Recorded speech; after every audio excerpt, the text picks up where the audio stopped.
അപ്പോൾ ഗൈസ് നമ്മുടെ മണിത്തക്കാളിയാണ് ഇത്, കണ്ടല്ലോ. അപ്പോൾ ഗൈസ് കണ്ടല്ലോ, നമ്മുടെ വലിയ തക്കാളിയായിരുന്നു, പക്ഷേ കിളിച്ചു വരുന്നത് മണിത്തക്കാളിയാണ് ഗൈസ്, കണ്ടല്ലോ.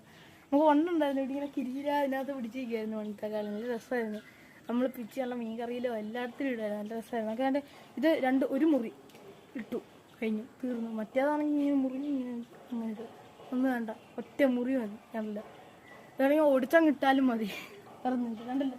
ഇത് കണ്ടല്ലോ, കണ്ടേ, പിടിച്ചാൽ ഒരു പിടി അരിഞ്ഞാൽ ഒരു മുറം എന്ന് പറയുന്ന പോലെ ഇതിപ്പോൾ ഒരു മുറമുണ്ട്. അപ്പോൾ 2 മുറം കാണും കഴിയുമ്പോൾ. അപ്പം ഇത് മാത്രമല്ല, നമ്മുടെ താഴെ നിപ്പുണ്ട്, താഴെ കാണിച്ചു തരാം. താഴെ നമ്മുടെ ഉണ്ടോ 1 2 നിപ്പുണ്ട്, കണ്ടല്ലേ. 3-4 നിപ്പുണ്ട്. അതൂടെ പിച്ച് കഴിയുമ്പോഴത്തേക്കും അത്യാവശ്യം നിറയും. മുറ കവിയാറായി, ഒന്നാമത് ഇപ്പോൾ തന്നെ കവിയാറായി. ഇനി കുറച്ച് അതൂടെ പിടിക്കുമ്പോൾ കവിയാ